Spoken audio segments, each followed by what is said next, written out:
the cold hospital tiles pressed against my cheek, and I could taste copper in my mouth, blood mixing with the antiseptic smell that hospitals always have. My surgical incision screamed in protest as I tried to push myself up, nurses' shoes squeaking on the floor as they rushed toward me. 3 days. I'd been out of surgery for just 3 days when my stepfather decided I was faking being weak. I'm Rihanna Hester, 29 years old, and until that moment on the hospital floor, I thought I knew what rock bottom looked like. Turns out, I was wrong. The whole thing started when Gary, my stepfather of 3 years, stormed into my hospital room that morning. I'd just had emergency appendectomy surgery. You know, the kind where they tell you afterwards that you were about 2 hours away from things getting really serious. The surgeon said I was lucky they caught it when they did. Lucky. That word would come back to haunt me in ways I never expected. Gary had been complaining about the hospital bills before I even woke up from anesthesia. My mom sat quietly in the corner, the way she always did when Gary got going about money. She developed this skill of becoming almost invisible, shrinking into herself whenever his voice rose above normal conversation level. 3 years of practice had made her an expert at disappearing while still being in the room. That morning, he'd worked himself into one of his special rages, the kind where his face turned this interesting shade of purple that reminded me of those beets nobody actually likes, but everyone pretends to eat because they're healthy. He kept going on about how I needed to start earning my keep, how his hard-earned money wasn't going to support a freeloader. Mind you, I'd been working 2 jobs before my appendix decided to throw its dramatic tantrum, and I'd been paying rent to live in my childhood home ever since Gary moved in and decided he was the king of the castle. When I told him I couldn't work yet, doctor's orders were at least 2 weeks of recovery, that's when it happened. The slap came so hard and fast that I didn't even see it coming. One moment I was propped up in the hospital bed, the next I was on the floor, my IV stand crashing down with me, the machine it was connected to screaming its electronic protest. The metallic taste filled my mouth as my hands shook, not from fear, but from the shock of it all. Gary stood over me, his bowling league championship ring, the one he never stopped talking about winning in 2019, had caught my lip when he hit me. He was yelling something about how I needed to stop pretending, stop being dramatic, stop costing him money. The irony wasn't lost on me that he was creating quite the dramatic scene himself, especially when 2 nurses, a security guard, and eventually 3 police officers rushed in. You should have seen Gary's face when those officers walked in. It went from purple rage to white shock faster than his Corvette that he claimed could do 0 to 60 in 4.2 seconds, though we all knew he'd never actually tested it because he was too cheap to waste the gas. He immediately started trying to explain how this was all a misunderstanding, how he was just trying to give me some tough love, how kids these days, and yes, he called me a kid even though I was pushing 30, needed discipline. Officer Martinez, a woman who looked like she'd seen enough domestic violence cases to write a book about them, wasn't buying what Gary was selling. She took one look at me on the floor, blood on my hospital gown, nurses frantically checking my incision to make sure it hadn't reopened, and her jaw set in that way that meant someone was about to have a very bad day. And for once, it wasn't going to be me. My mom finally found her voice, but only to defend Gary, explaining how stressed he'd been with all the medical bills. The words came out of her mouth, but her eyes told a different story. There was something there, fear maybe, or just complete exhaustion from 3 years of walking on eggshells. She'd aged a decade since marrying Gary, and not in that graceful way some people do. This was the kind of aging that comes from constant worry and never knowing what mood would walk through the door each evening. Mrs. Chen, my elderly roommate who was recovering from hip surgery, pressed her call button repeatedly, demanding to give a witness statement. At 83, she had 0 patience for what she called men who think their fists make them important. She'd survived the Cultural Revolution in China, she told the officers, and she wasn't about to stay quiet while some bowling league reject terrorized a young woman. Gary particularly didn't like being called a bowling league reject. That league was basically his entire social life and identity outside of making our lives miserable. The police made Gary leave the hospital, but they couldn't make him leave our lives. Not yet, anyway. He was back home before I was even discharged, acting like nothing had happened. Mom picked me up alone, making excuses about how Gary had to work, but we both knew he was probably at home, polishing that stupid Corvette and telling himself he was the victim in all this. Let me back up and explain how we got here, because nobody starts out living with someone who thinks it's acceptable to slap you around in a hospital. Gary had entered our lives like most predators do, dressed up as salvation. Before I continue, please hit that like button and let me know in the comments where you're watching from and what time it is there. Thank you. 3 years ago, Mom was drowning in debt from my late father's medical bills. Dad had fought cancer for 2 years before it won, and even with insurance, the bills were astronomical. I was working retail and freelance graphic design, contributing what I could, but it felt like trying to bail out the Titanic with a coffee cup. Then Gary appeared at Mom's book club of all places. He was someone's plus one, claimed to be a successful businessman who'd just moved to town for the small-town charm. He drove that Corvette, wore expensive-looking clothes that I later learned were all knockoffs from outlet malls, and seemed to have solutions to all our problems. The courtship was whirlwind, 6 months from meeting to marriage. He promised to take care of everything, to be the man of the house we needed. Red flags? Oh, there were more red flags than a Chinese parade, but when you're desperate, you become colorblind to red. He moved in immediately after the wedding, and that's when the real Gary started showing up. First, it was little things. He needed to be added to Mom's bank accounts to help manage the finances. Then he convinced her to put him on the house deed. For tax purposes, he said. My disability payments from a car accident I'd had 5 years ago, those needed to go into the household account he controlled for budgeting purposes. I was working 2 jobs despite my chronic pain, but somehow we were always broke, always behind, always needing to tighten our belts, while Gary's Corvette never missed an oil change. I started noticing things going missing. Not valuable things. Gary was smarter than that. But paperwork would disappear. Medical bills would vanish before I could review them. Insurance documents would mysteriously get lost in the mail. When I'd ask about them, Gary would pat me on the head like I was a confused child and tell me he was handling everything, that I shouldn't worry my pretty little head about it. The condescension dripped off his words like syrup off a pancake, sickly sweet and just as fake. Mrs. Chen from next door, not the same Mrs. Chen from the hospital. This one was Vietnamese and made the best spring rolls in the county.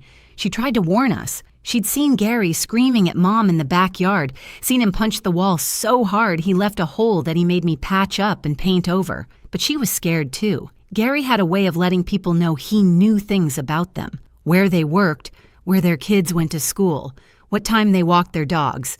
Nothing explicitly threatening, just enough to make everyone uncomfortable. The pattern became clearer after my surgery. While I was lying in that hospital bed, I had time to think, to piece things together. Gary's rage about money wasn't random. It was calculated. Every time I got close to figuring out our finances, there'd be a crisis. Every time Mom started asking questions, she'd suddenly get sick with mysterious stomach problems that kept her bedridden and dependent. Every time I saved enough money to potentially move out, there'd be an emergency that drained my savings. The nurse who discharged me, Rebecca, slipped something into my discharge paperwork when Gary wasn't looking. It was a small card for a domestic violence hotline, hidden between instructions for wound care and prescription information. She didn't say anything, just squeezed my hand and gave me a look that said she'd seen this before too many times. The card had a website, and late at night when Gary was at his bowling league and Mom was asleep, I started reading. The patterns described there were like reading my own diary if I'd been honest enough to keep one. 2 weeks into my recovery, Gary made what would turn out to be his biggest mistake. He went to a bowling tournament in Atlantic City, a 3-day event that he'd been talking about for months. He'd even taken money from Mom's emergency fund to cover his entry fees and hotel, claiming he'd win it all back and more. Mom was having one of her bad days, curled up in bed with another mysterious illness, so I had the run of the house. I'd always wondered why Gary's home office was locked. He claimed it was for his important business documents, but for someone who was supposedly such a successful businessman, he sure spent a lot of time at home watching TV and yelling at cable news. Maybe it was the pain medication making me bolder, or maybe I'd just finally had enough, but I decided to pick that lock. YouTube University taught me everything I needed to know, and it turns out Those fancy locks Gary installed were actually pretty cheap, just like everything else about him that seemed impressive at first glance. What I found in that office changed everything, and I mean everything. First, there were the marriage certificates, plural. Gary had been married 4 times before Mom, not the twice he'd mentioned. Each marriage had lasted between 2 and 4 years. Each had ended with restraining orders.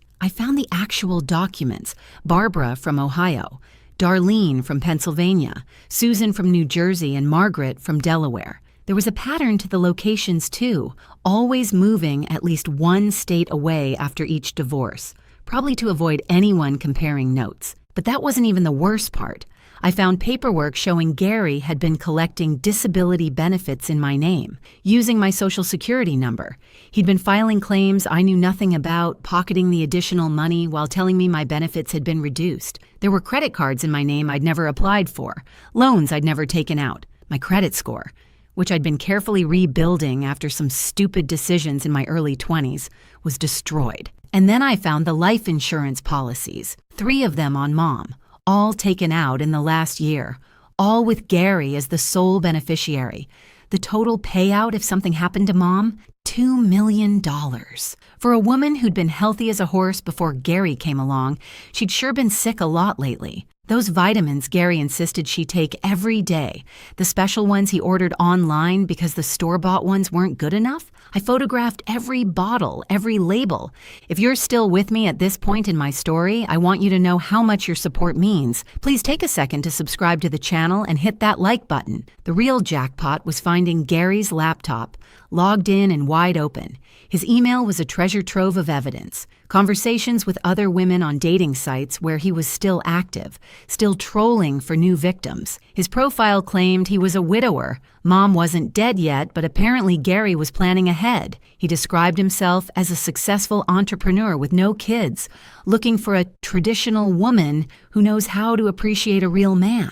I threw up a little in my mouth reading that, and not just from the post-surgery nausea. There were emails to a lawyer about selling our house. Mom's house, the one Dad had paid off with his life insurance, so we'd always have a home. Gary was asking about power of attorney, about what would happen if Mom became mentally incompetent. There were searches in his browser history about undetectable poisons, about inducing heart attacks, about making deaths look natural. My hands were shaking so badly I could barely hold my phone steady to photograph everything. I knew I couldn't do this alone. Gary had isolated us pretty effectively.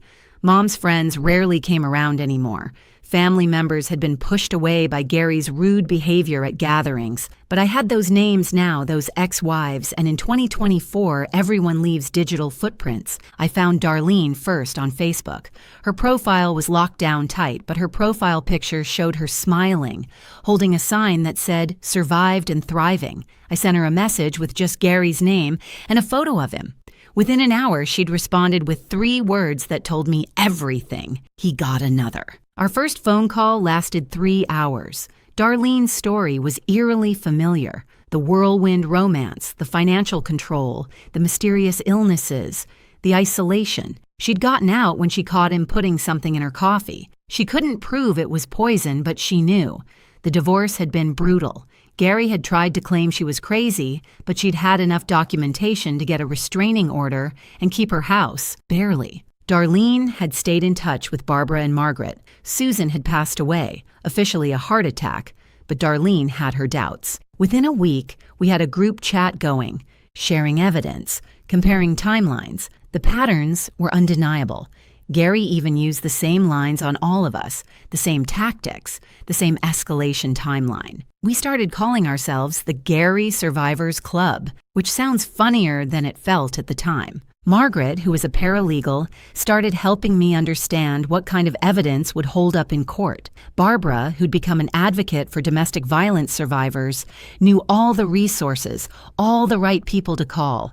Darlene, who'd kept everything from her marriage to Gary, every receipt, every email, every text, had evidence that showed this was a pattern going back 15 years. Meanwhile, I had to keep playing the part at home. I had to pretend to still be weak from surgery, had to let Gary believe he was in complete control. It was the hardest acting job of my life, especially when he'd make comments about how Mom was getting sicker, how maybe we should start thinking about assisted living facilities, how he'd take care of everything when she was gone. The way he said when, not if, made my skin crawl. Mrs. Chen next door had noticed Mom's decline too. Her daughter, Amy, was a pharmacist, and when I showed her pictures of Mom's vitamins, her face went pale. She couldn't legally tell me what she thought they were without seeing the actual bottles, but she did say that several of the supplements Gary was giving Mom could cause exactly the symptoms Mom was experiencing, and that taking them long-term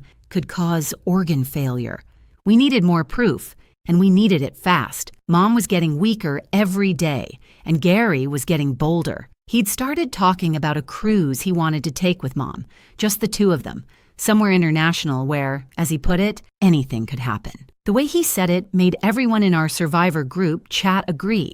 We had to act before that cruise. I started recording everything.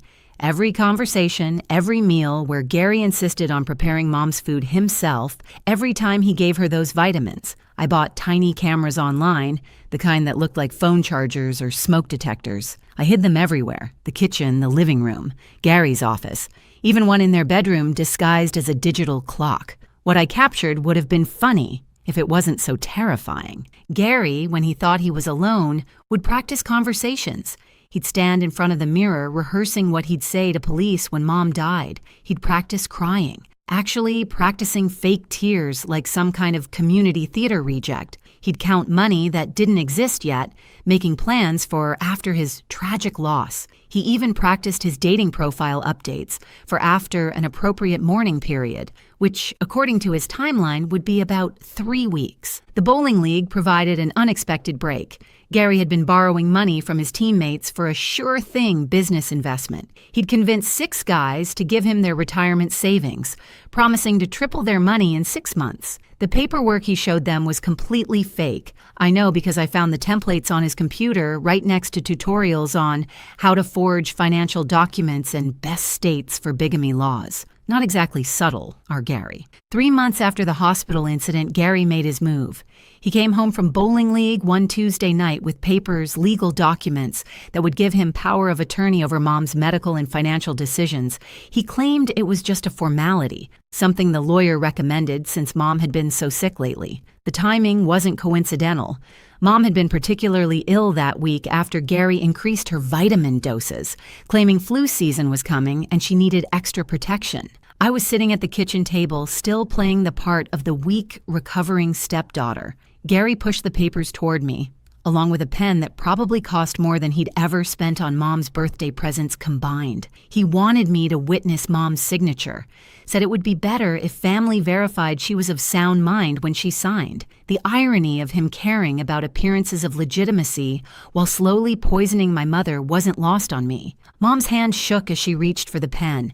She looked at me with these hollow eyes, like she knew something was wrong, but couldn't quite figure out what. The vitamins Gary gave her, we'd figured out they included high doses of supplements that could cause confusion and memory problems when combined. Perfect for making someone appear mentally incompetent. I wanted to scream, to flip the table, to take that expensive pen and shove it somewhere Gary would need surgery to retrieve it. Instead, I did something better. I played along. "Gary," I said, putting on my best confused daughter voice, "shouldn't we have the lawyer here for something this important? I mean, just to make sure everything's legal and proper? You're always so careful about these things." His face did this interesting twitch, annoyance mixed with trying to appear reasonable. He couldn't argue without seeming suspicious, so he agreed to set up a proper signing for the next week. That gave us 7 days. 7 days to save Mom's life and put Gary where he belonged. The ex-wives group chat was buzzing with activity. Darlene had found something incredible.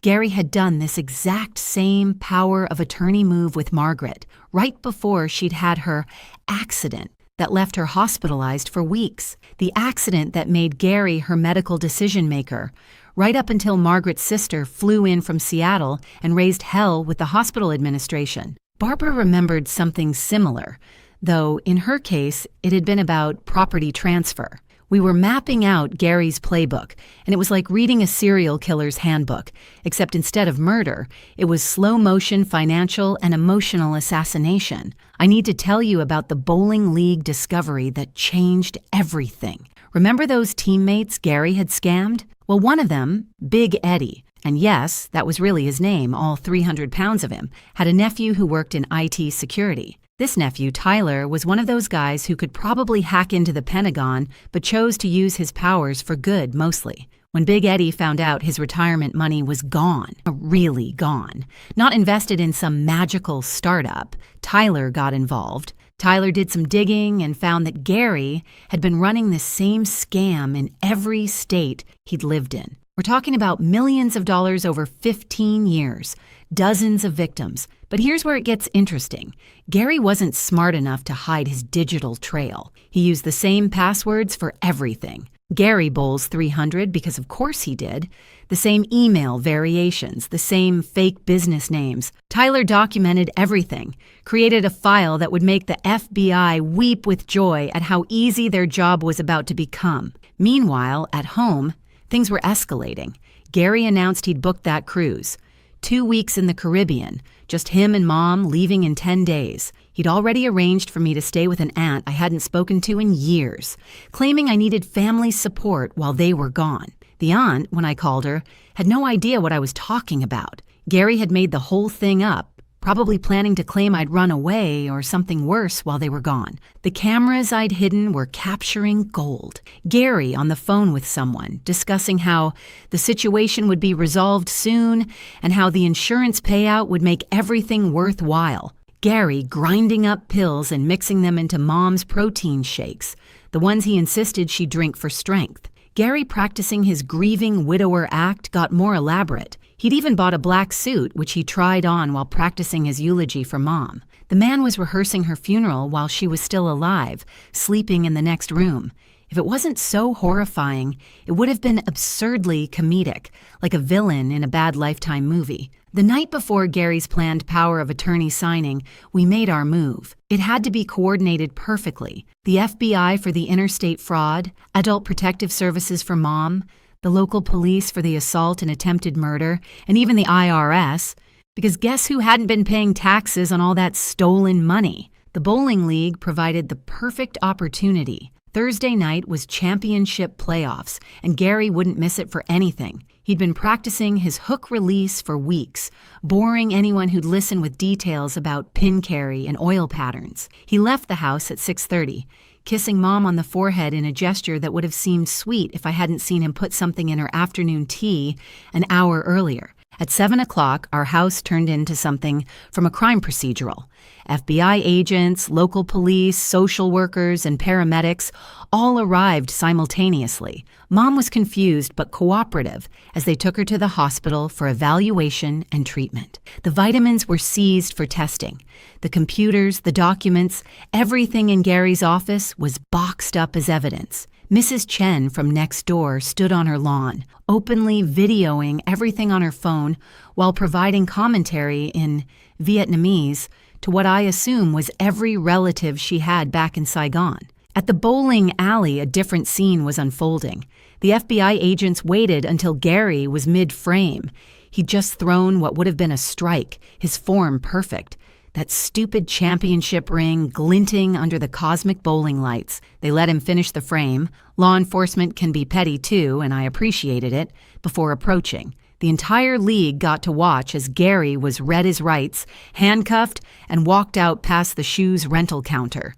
Big Eddie started a slow clap that turned into full applause by the time they got Gary to the door. But Gary's night wasn't over. Back at the house, they'd found enough evidence to add attempted murder to the charges. The vitamins tested positive for several substances that, when combined, could cause organ failure over time. The life insurance policies, the forged documents, the stolen disability benefits, it was a prosecutor's dream case. Gary's laptop had been seized too, with all his research on untraceable poisons and making accidents happen. For someone who thought he was so clever, Gary sure didn't understand that clearing browser history doesn't actually delete anything. Tyler, Big Eddie's nephew, had created a website, GaryScamAlert.com.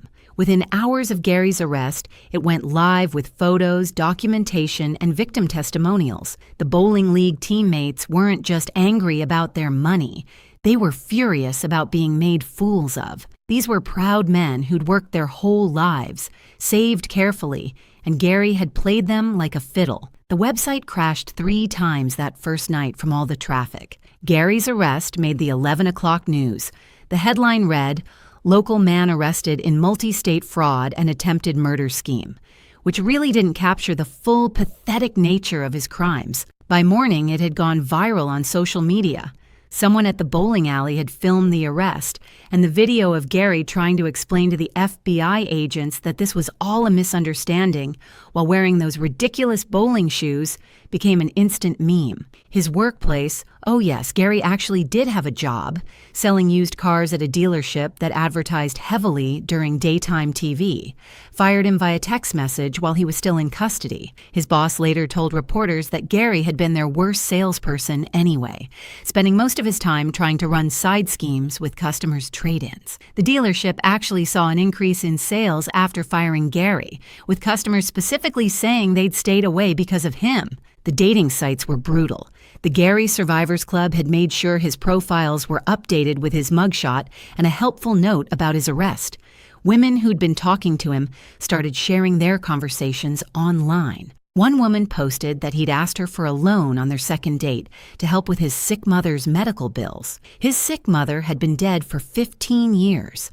But the best part, the absolute chef's kiss of karma, was when Gary's Corvette got repossessed. Turns out he'd been months behind on payments, juggling credit cards to make minimum payments while telling everyone he owned it outright. The repo man showed up during the news interview. Gary's court-appointed lawyer was trying to give on our front lawn. The look on the lawyer's face as the Corvette was loaded onto the flatbed in the background while he tried to claim his client was innocent was priceless. The news anchor actually laughed on air. Mom's recovery was remarkable once she was off Gary's vitamins. Within a week, her color returned, her confusion lifted, and she was able to give a full statement to police. The doctors said another month on those supplements could have caused irreversible damage. She cried when she realized what Gary had been doing, but they weren't just tears of sadness. There was relief there, too. Relief that she wasn't going crazy, that her illness had been real but manufactured. The other victims started coming forward. Women from Delaware, New Jersey, Ohio, Pennsylvania. They all had stories.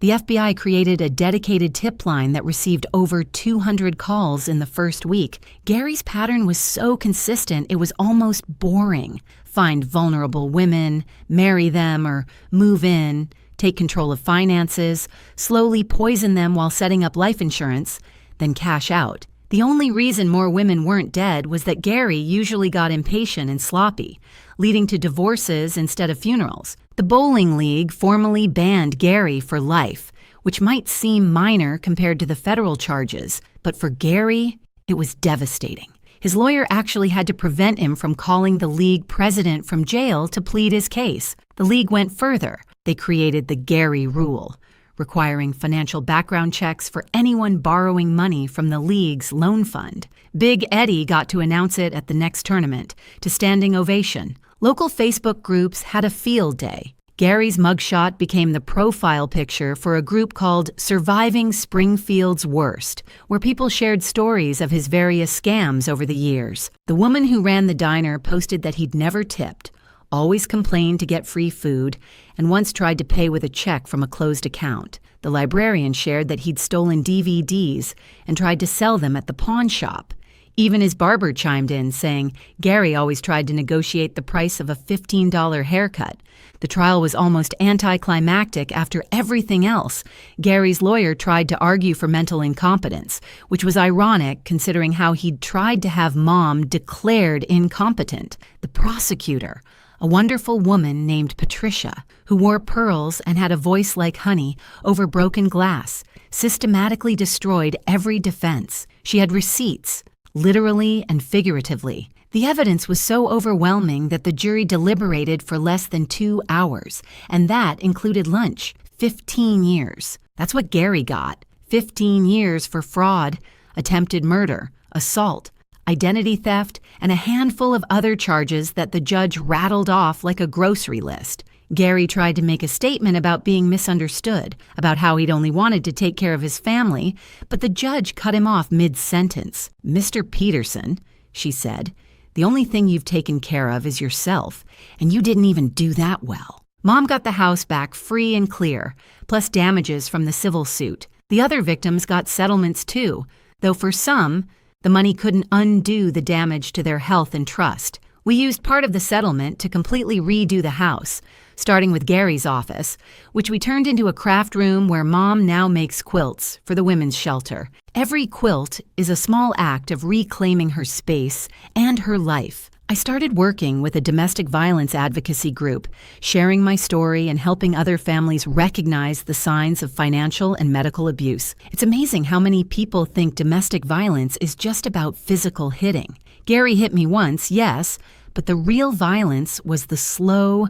deliberate destruction of our lives, the calculated cruelty of his schemes. The slap in the hospital was just the visible part of an iceberg of abuse. The Gary Survivors Club still meets, now expanded to include 12 women who'd been targeted by him over the years. We have brunch once a month at this little place that serves bottomless mimosas and doesn't judge when Darlene gets a little loud after her third glass. We laugh now, really laugh, about things that seemed so scary at the time, like how Gary claimed to be allergic to gluten but would sneak bread when he thought no one was looking, or how he said he was a wine connoisseur but only bought the stuff from gas stations. Mrs. Chen from next door has basically adopted us. She brings over spring rolls every Sunday and sits with Mom, teaching her to play mahjong while gossiping about the neighborhood. Her daughter Amy helped us understand exactly what Gary had been doing with those supplements and testified at the trial. The other Mrs. Chen, my hospital roommate, sent a card saying she was proud of me for standing up to that bowling ball-headed fool. 6 months after the trial, I was walking into my new job at the Victim Advocacy Center when I ran into Rebecca, the nurse who'd slipped me that domestic violence card at the hospital. She remembered me immediately, said she'd followed the case in the news. "I knew you were a fighter," she said. "Sometimes you can just tell." We hugged right there in the parking lot, two strangers who weren't really strangers, connected by a moment of kindness when I needed it most.